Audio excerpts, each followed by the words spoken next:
The twin suns were sinking behind the red hills when Eli Grant finished his last round of inspections. The desert winds were harsh, carrying sand that stung his face through the cracks of his old mining helmet. He walked back toward the gray dome that served as his home on Outpost 47, a lonely mining post far from any trade route or civilized world. The colony had been abandoned years ago, but Eli stayed behind. He said it was for the ore veins that still held value, but deep inside, he stayed because there was nothing left for him anywhere else. He was a miner by habit, survivor by nature. Every morning started the same: dust storms, heat, and the endless hum of machines digging into rock that glittered faintly under the alien sun.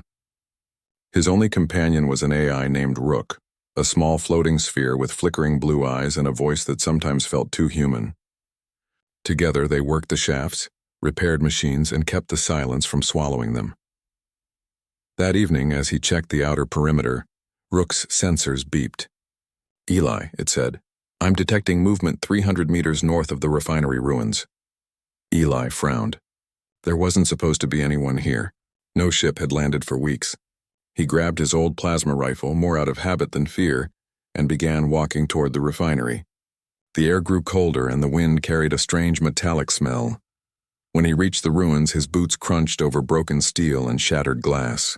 Something tall stood at the center of the yard, a metal pole half bent from rust. At first he thought it was a warning sign, but then he saw it wasn't. A shape hung from the pole. He moved closer slowly, his heart pounding. It was a person, small, thin, with silver hair tangled around the ropes. Her skin was pale lavender, her arms limp at her sides. Around her neck hung a wooden sign, carved in crude letters: "The Baron never forgives."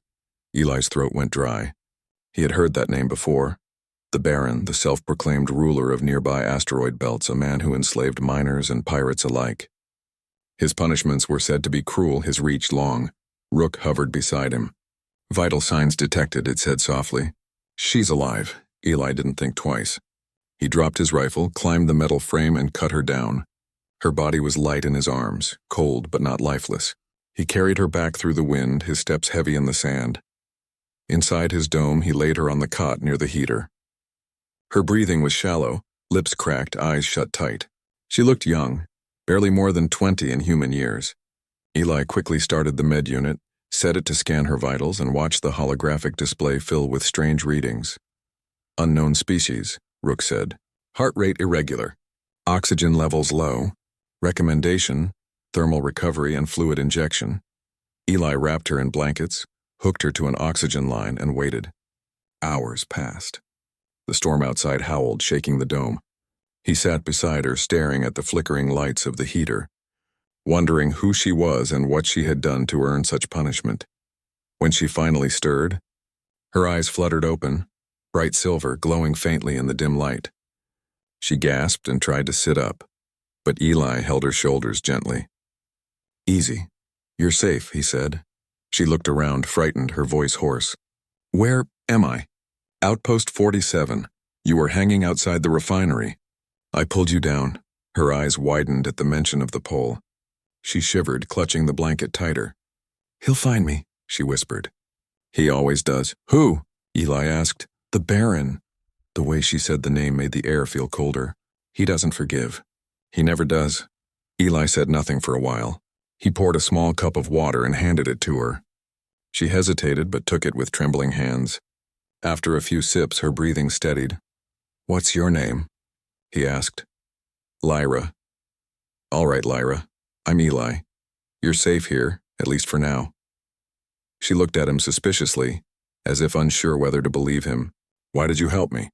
Eli shrugged. Didn't see a reason not to. Her lips curved faintly, almost a smile, before exhaustion pulled her back into sleep. Over the next few days, she regained strength. Eli gave her simple food, mostly protein rations and hydro-grown vegetables. She spent hours staring through the dome's glass at the red sands outside, as if afraid the desert might come alive. She spoke little at first, but when she did, her words came slow and careful, like someone who had forgotten how to trust. She told him she had been a servant on one of the Baron's mining asteroids. She was accused of stealing data from his personal terminal, though she said she had only tried to free other captives. For that, the Baron made her an example. tied to a pole on a dead moon, left for the wind and time to finish. Eli listened quietly. He didn't say whether he believed her or not, but he could see in her eyes that she carried the kind of fear that only comes from truth. During the quiet hours, Lyra explored his dome. She was curious about human tools, fascinated by Rook and amazed by Eli's simple but efficient setup. She helped repair a damaged air filter and cleaned the dome's cracked solar panels. Rook seemed to enjoy her company too. The AI had been programmed for conversation, but its usual chatter had grown dull after years of isolation. Lyra's laughter, faint and uncertain at first, made the dome feel alive again. One night, while they shared a small meal, she asked, "Why are you here alone?" Eli poked at his food. "Used to be a mining crew here. Company shut it down, I stayed. Guess I didn't have anywhere else to go." "You miss them?" she asked softly. "Sometimes, but people move on. Machines stay." Lyra looked at him with a mix of pity and respect. "You could have left." "You didn't," Eli smiled faintly. "Maybe I was waiting for someone to talk to again." For a moment, they both smiled. The silence that followed wasn't heavy. It was peaceful. But peace never lasts long in places like Outpost 47. 3 nights later, Rook woke Eli with a sharp alarm. "Movement detected outside the dome," it said. Eli grabbed his rifle and looked through the glass. In the distance, bright lights moved across the dunes, hovercrafts armed, bearing black banners with a red insignia. His stomach tightened. He recognized that mark, the Baron's crest. Lyra ran to the window, her face pale. "It's them," she whispered. "He sent hunters," Eli cursed under his breath. "How'd they find us?" She shook her head. "They always find me." He turned to Rook. "How long before they reach the dome?" "Estimated time 12 minutes. They are scanning for life signs." Eli's mind raced. He could hide her in the tunnels, or he could hand her over and avoid trouble. But when he looked at her, terrified, shaking, clutching her blanket, he made his choice. "Rook," he said, "activate defense drones."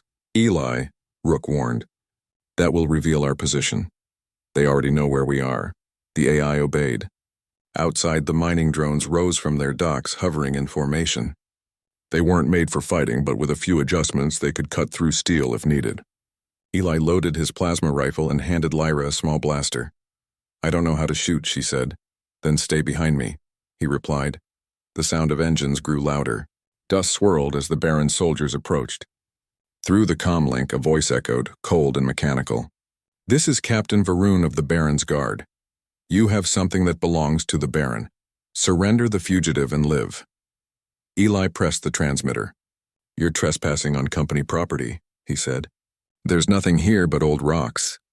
"You lie," the voice replied. "Our scanners show 2 life forms. One is human. One is her." Eli switched off the comm and muttered, "Guess talking's done." He and Lyra crouched behind the dome's barricade as the first shots hit, blinding flashes lighting up the desert. Drones answered back, firing bursts of plasma toward the attackers. The ground shook under the blasts. Lyra covered her ears, terrified. Eli moved with practiced calm, firing short bursts and ducking behind metal crates. The fight lasted minutes that felt like hours. 2 drones were destroyed, but the rest held their line. The guards retreated, regrouping near the ridge. Then everything went silent again. Too silent. Rook's voice came through. "Heat signatures withdrawing temporarily. They will return with heavier weapons." Eli leaned against the wall, breathing hard. Lyra was crying softly, her hands shaking. "They won't stop," she said. "He'll come himself if he has to." Eli wiped the sweat from his brow. "Then we'll deal with that when it happens." "You don't understand," she said. "The Baron doesn't forgive." "He kills everything that stands in his way." "Even you." Eli looked at her and said quietly, "Then he's picked the wrong miner to threaten." Outside, the desert wind howled again, carrying the smell of ozone and smoke. The suns were rising, painting the horizon blood red. Eli knew this was only the beginning. He checked his weapon, repaired the drones, and tightened the defenses. Lyra sat by the heater, staring at him with both fear and gratitude. She didn't understand why this human, this quiet, lonely miner, would risk everything for her. But in Eli's tired eyes there was no anger, no greed, only determination. He had spent years living alone, forgotten by the world. Now for the first time, He had something worth fighting for. As night fell again, he stood outside the dome looking at the stars. Rook floated beside him, silent. "You think we can survive this?" the AI asked. Eli smiled faintly. "Rook, we've been surviving since day one. Let's keep doing that." Behind him, Lyra stepped out, wrapped in a blanket. "You could have let them take me," she said softly. Eli turned to her. "Yeah, I could have. Why didn't you?" He looked at the horizon, where the enemy lights glimmered faintly. The night after the battle was quiet. Too quiet. The winds had stopped and the desert felt heavy, like it was waiting for something to happen. Inside the dome, the lights flickered as Eli worked on repairing the damaged drones. He moved slowly, his arm bleeding from a shallow cut, but his hands steady. Lyra sat nearby, helping him as best she could. She had never seen a human fight like that before. Calm, fearless, almost mechanical. He fought as if he had already accepted death long ago. Rook hovered between them, scanning the perimeter. "Enemy ships are regrouping," it said. "They'll return soon. Possibly with heavy assault equipment." Eli didn't look up. "How soon?" "Within 2 hours," Lyra's hands trembled. 2 hours? "We can't win, Eli. They'll burn this place down. The Baron doesn't let anyone escape him." Eli kept working, tightening the last bolt on a drone. "Then we make sure it counts." She stared at him.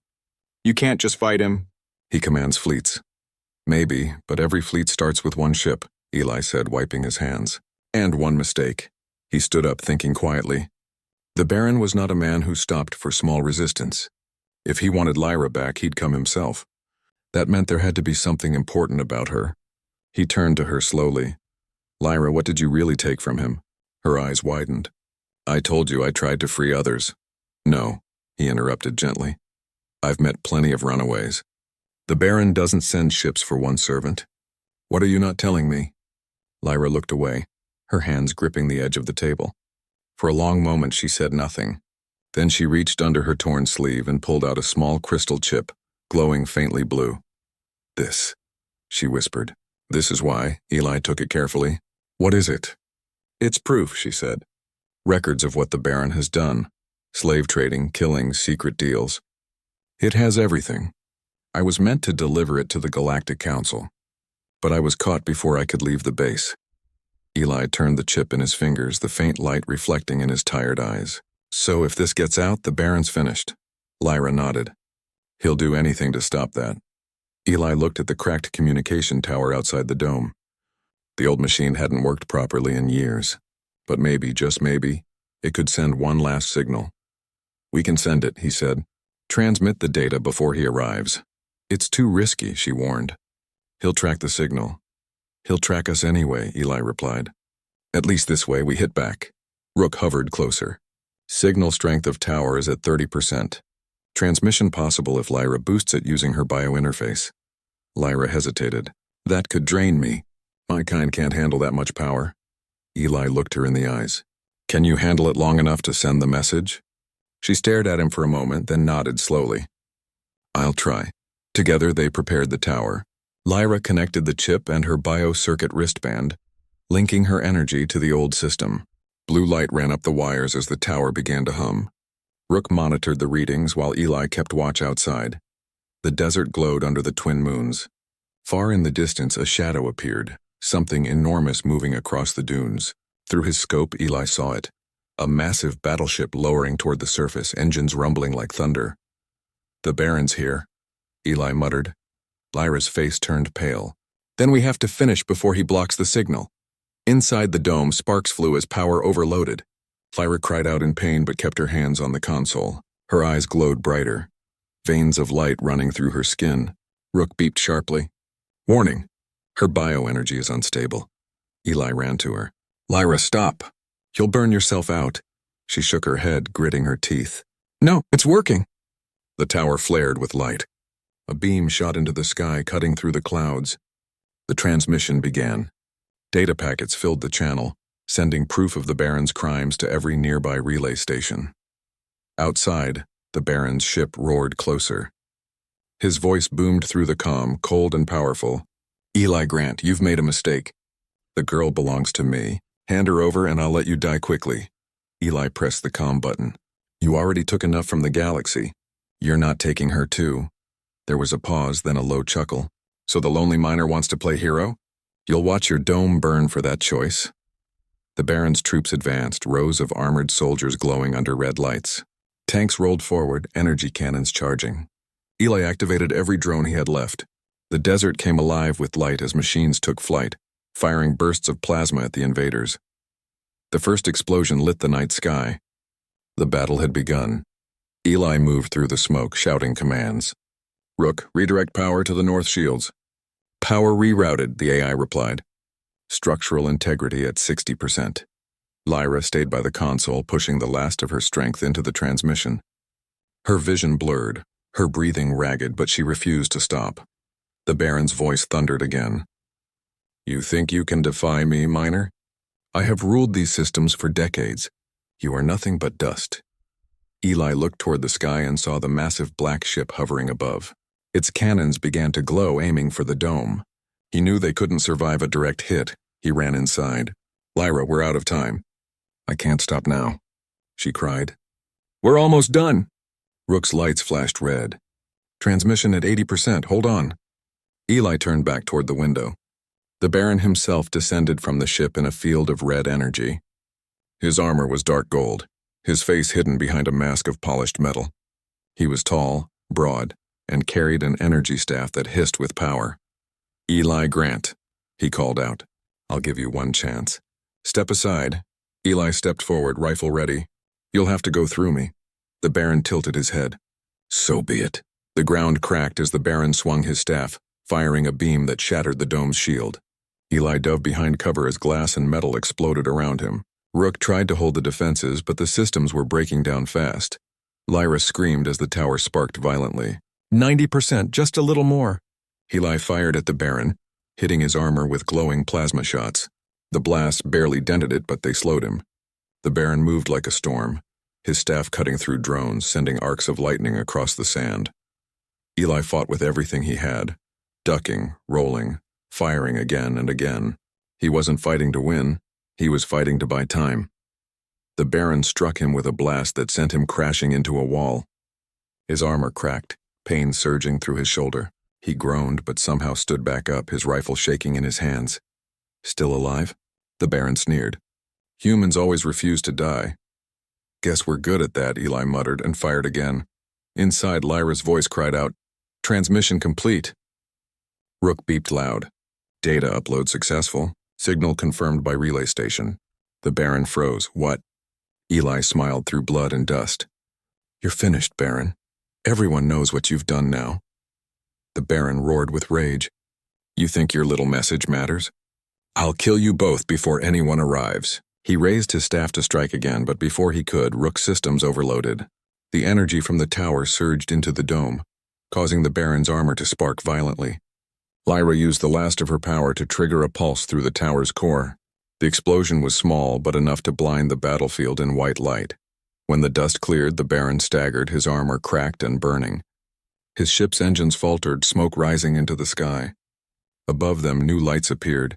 Patrol ships, fast and silver, bearing the emblem of the Galactic Council. The Baron turned to see them and froze. The comm systems on his ship crackled with orders. Baron Krill, you are under arrest for crimes against the colonies. His soldiers began to retreat, their loyalty crumbling. The Baron's eyes burned behind his mask. This isn't over, he hissed. Eli raised his rifle one last time. For you it is. The Baron lunged, but his staff misfired, exploding in his hand. The blast threw him backward into the sand. When the smoke faded, there was nothing left but his broken armor. The silence that followed was almost peaceful. Eli dropped his rifle and fell to his knees. Lyra ran to him, holding him as his eyes dimmed with exhaustion. You did it, she whispered. You actually did it, he smiled faintly. No, we did. When the council ships landed, medics rushed out to help. Lyra was treated for energy exhaustion, while Eli's wounds were stabilized. Rook's damaged core was recovered and repaired. The officers took the data chip and confirmed that the Baron's network was already collapsing across multiple systems. Days later, when the skies cleared, Eli stood outside the rebuilt dome. The desert looked peaceful again. The pole where Lyra had once hung now stood empty. He carved a new sign into it with his knife. simple words that made her smile. Forgiveness lives here. Lyra walked beside him, her silver eyes calm now, her strength returning. You could have left with the council, she said softly. You could have gone back to the colonies. Eli shook his head. I've had enough of crowds. Out here it's quiet. I like quiet, she smiled. Then I'll stay too. Someone needs to keep you from talking to rocks. He laughed, the sound rough but warm. You'll regret that soon enough. The two of them stood under the twin suns, the wind carrying only peace this time. The dome hummed behind them, Rook hovering as always. The outpost that was once forgotten now had a new purpose, a place for those who had no place left to go. Eli Grant, the lonely miner who once worked only for survival, had found something far greater than ore or profit. He had found hope, fragile, quiet, but real.